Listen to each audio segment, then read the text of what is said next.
I had lost my sight. It had been 3 long months since the accident, when a car had stolen my vision. But today, this morning, I could see again.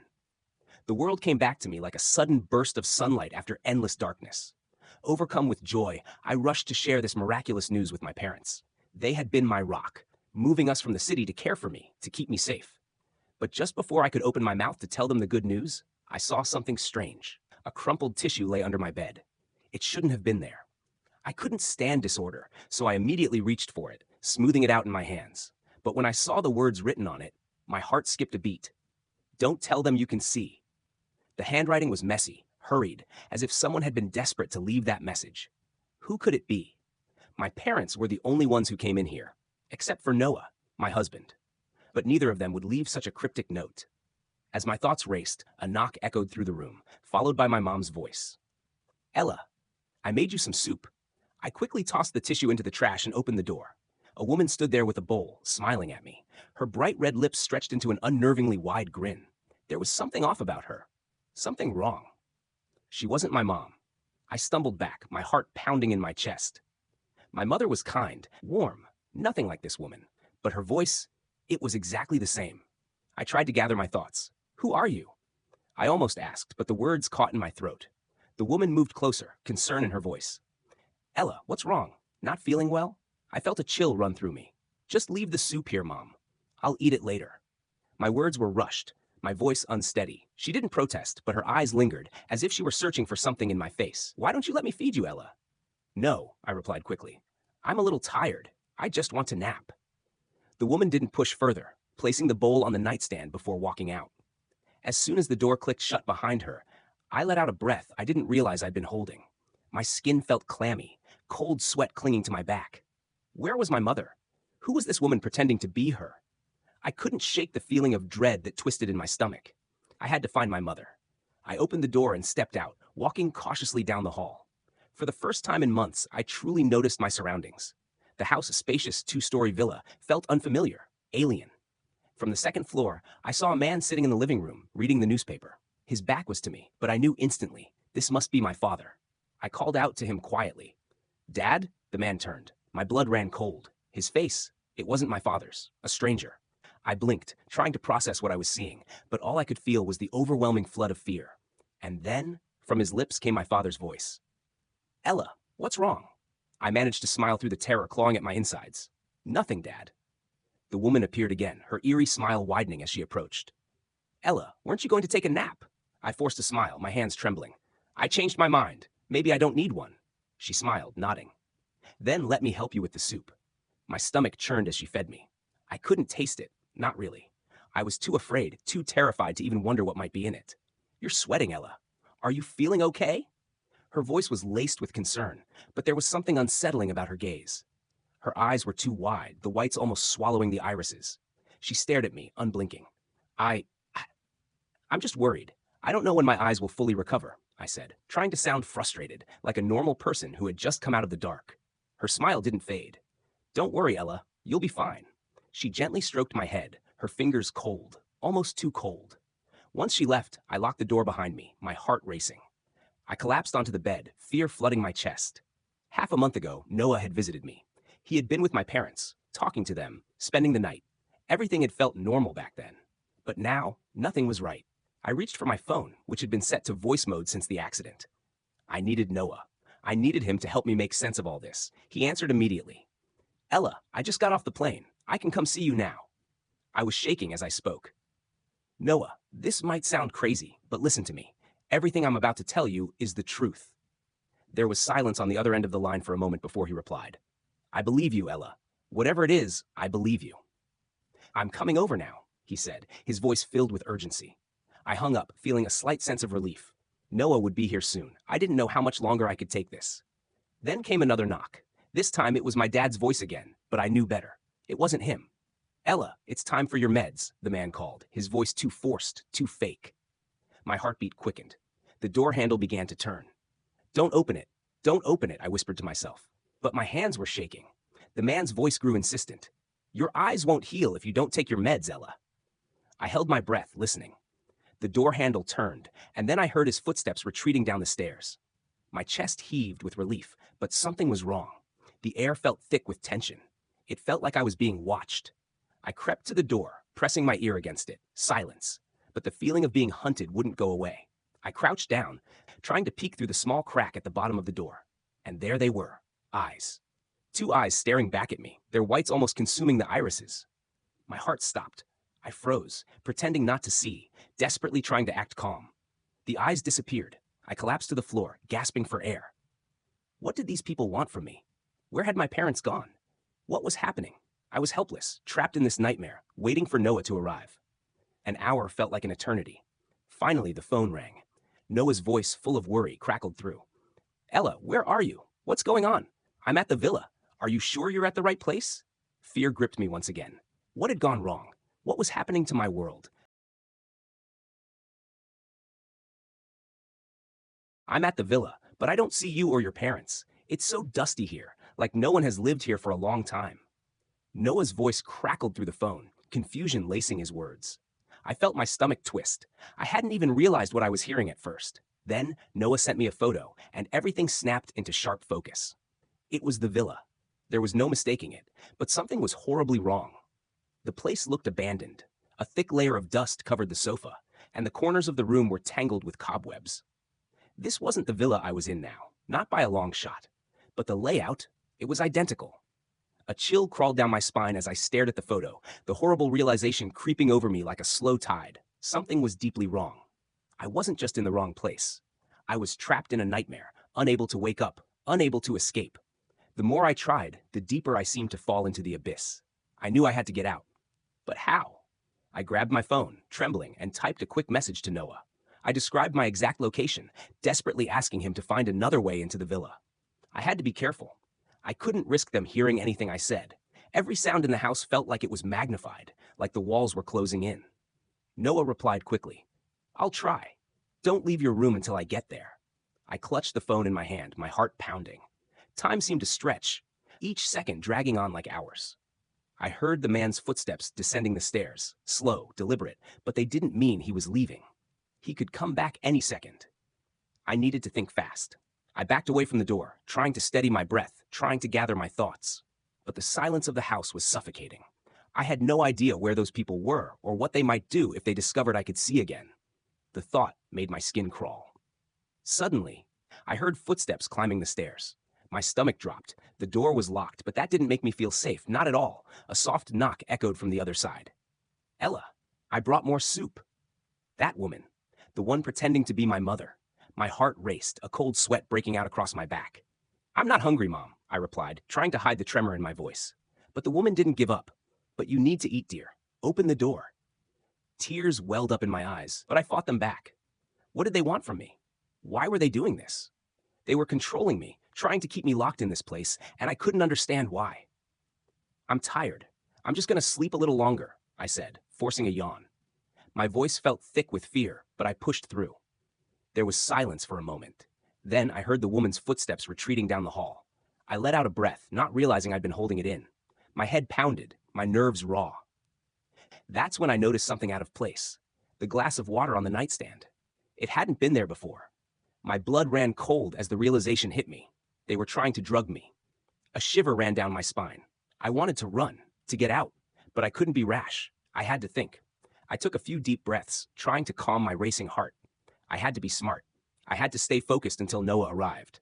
I grabbed a piece of paper and quickly scrawled a message. They are not my parents. Do not trust them. I shoved the note under the pillow, hoping Noah would find it if anything went wrong. I waited, every nerve on edge, heart pounding like a drumbeat in my ears. Then I heard a noise downstairs, faint but unmistakable, a door slamming, quick footsteps. Someone was coming. My chest tightened. I stood, my legs shaky and my breath shallow. The doorknob began to turn. Ella, dear, open the door, please. The woman's voice came through the door now, devoid of any sweetness, replaced with a cold, commanding tone. We don't want to hurt you. My entire body froze. The doorknob turned again. The urgency in her voice was chilling. I knew then that they wouldn't just knock anymore. They might try to break down the door. Panic surged through me. But then a thought sparked in my mind. The window. It was my only escape. I rushed to the window, my heart racing, and looked down. It was high, but there was the balcony railing. If I could get to it, I might be able to climb down. I didn't have a choice. I threw open the window, the night air rushing in, biting at my skin. With a quick breath, I pulled myself out, gripping the railing with both hands, ignoring the dizzying height. The wind was cold, sharp against my face, but I couldn't stop. I climbed, my muscles aching with the strain. When I finally reached the ground, I didn't hesitate. I ran. I didn't look back. My legs wobbled beneath me, but I pushed through, desperate to get away, desperate to find Noah. I sprinted across the villa's yard, my breath ragged in my chest. The gate was locked, of course, but there was a gap in the fence, a small opening, just big enough for me to squeeze through. My arms scraped against the rough edges of the fence as I squeezed through, but I didn't stop. I couldn't stop. As soon as I reached the road, I saw headlights approaching. It was Noah. I ran towards the car, waving my arms frantically. He stopped abruptly, his car screeching to a halt. The door flew open, and he was out in an instant, running towards me. "Ella," he called, his voice filled with relief as he wrapped me in his arms. I let myself cry, the weight of the fear and confusion finally lifting. "They're not my parents," I sobbed. "They're imposters. They're trying to trap me." Noah pulled me to the car, urgency in his movements. I climbed in quickly, and he circled around, getting into the driver's seat. Without hesitation, he sped away, the car surging down the road. I looked back through the rearview mirror. The villa was still there, but something was off. The lights were out, and for a brief moment, it looked even more abandoned than before. It looked exactly like the photo Noah had shown me. My stomach twisted, a wave of dizziness threatening to overwhelm me. "You're safe now, Ella." Noah's voice was firm, but there was something in his tone that made my skin crawl. I glanced at him, trying to find comfort in his face, but something wasn't right. His eyes were fixed on the road ahead, but there was something in them, something I couldn't place, something that made my blood run cold. I remembered the note I had left under the pillow. What if Noah wasn't who he seemed to be either? "Noah," I began, my voice trembling. "You believe me, don't you? About everything I said?" Noah turned to look at me, a strange smile curling on his lips. "Of course, Ella. I always believe you." My heart sank, and a cold shiver ran through me. It was all wrong. The nightmare wasn't over. It had only just begun. Noah continued to drive, but the sense of unease in the pit of my stomach grew stronger. Something was wrong. My memories were foggy, and a feeling of unreality washed over me like a thick fog. I felt weak, so weak, as if every ounce of strength was being drained from my body. The world around me began to distort. Noah's voice sounded distant, muffled, as if I were hearing it from the end of a long tunnel. I wanted to scream. I wanted to ask him what was happening, but the words wouldn't come. Everything around me began to blur, and I was engulfed in deep, comforting darkness. Who are they?" I whispered, staring at the figures before me. They felt distant now, their presence chilling, more menacing than ever. A thick sense of foreboding wrapped around me like a suffocating fog. "They aren't your parents." Noah's voice broke through my panic, calm yet firm. "They're beings who came to take you, but you don't belong to them, not yet. You have so much to do, so many people who need you." I turned to him, trying to piece everything together. My mind raced, desperate for clarity.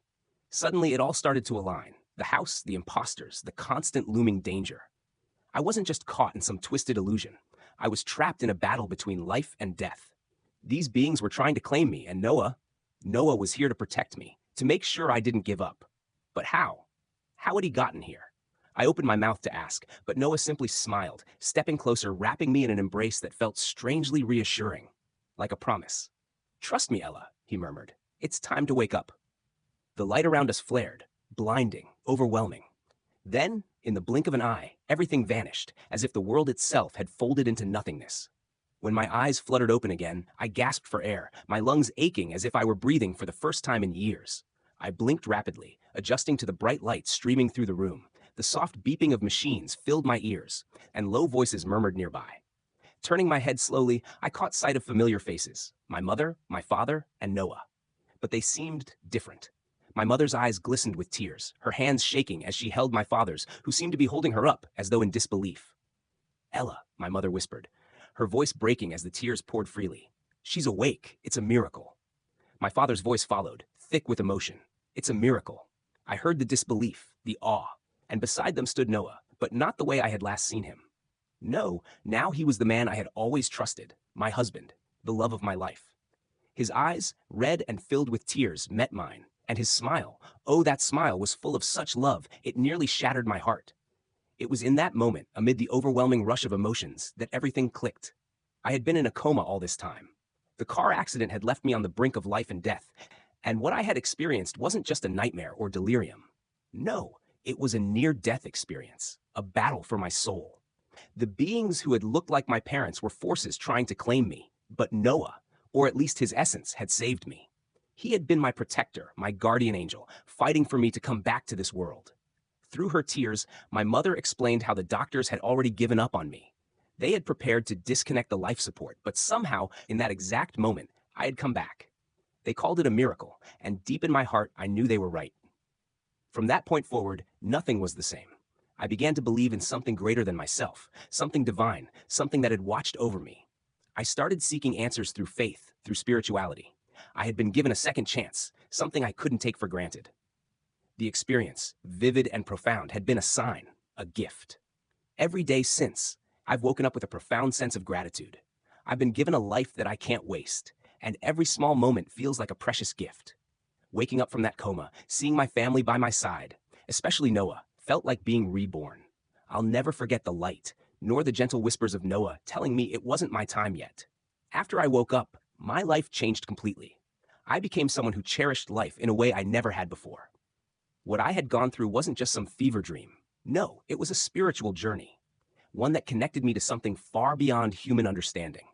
I soon realized that I needed to share my experience. So I began speaking in churches and community centers, sharing my story with others. I saw faces, some skeptical, some already shedding tears, before I even opened my mouth. And I always started the same way.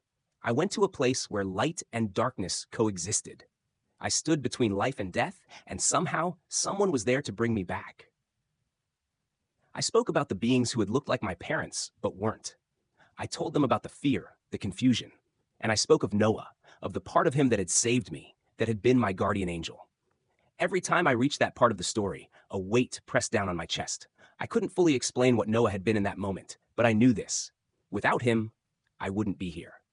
My family still cries when I tell them the story. I remember the first time I told them everything. My mother broke down, barely able to speak, while my father stood beside her, his eyes brimming with tears. They told me it was impossible to believe. When I was rushed to the hospital, the doctors didn't think I'd make it. The injuries had been too severe. And then after surgery, I slipped into a coma, and that's when I lost my sight. Not physically, but spiritually. I was trapped in a limbo, caught between life and death, lost in a world of darkness and confusion. When I talk about the beings trying to take me, my mother always cries. She tells me there were moments when it seemed like I was slipping away, moments when my body had almost given up. It was then that Noah, my real husband, became more present than ever. He held my hand, prayed beside me, talked to me, even though I couldn't respond. Today, Noah is still my protector. And now, I see him not just as the man I love, but as someone who somehow channeled that divine force that brought me back. It doesn't matter what you call it, guardian angel, miracle, faith. What matters is that I was saved by something greater than all of us. And every single day I am grateful. Grateful when I wake up, when I take a deep breath, when I see the sun rise, hear the birds sing, and feel that overwhelming sense of joy for being alive.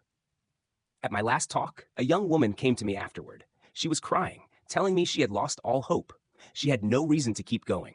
But after hearing my story, she said she had found a new reason to believe, to keep moving forward. When I hugged her, I knew then. My experience hadn't been in vain. It was meant to help others see the light, even when everything seemed shrouded in darkness. Whoever or whatever that guardian angel was, whether it was Noah or some force that took his form to save me, I am eternally grateful. I know it wasn't my time, and now I live each day as an opportunity to honor the gift I received. My family stands with me on this journey. They are part of my new life, a life full of purpose. Every time I remember their fear, their belief that they would lose me, and the joy I felt waking up with them by my side, I know I'm here for a reason. We're closer than ever. And every hug, every smile carries a deeper meaning, a certainty that miracles are real and that faith can move mountains. Yes, the doctors called it a miracle, and I believe it.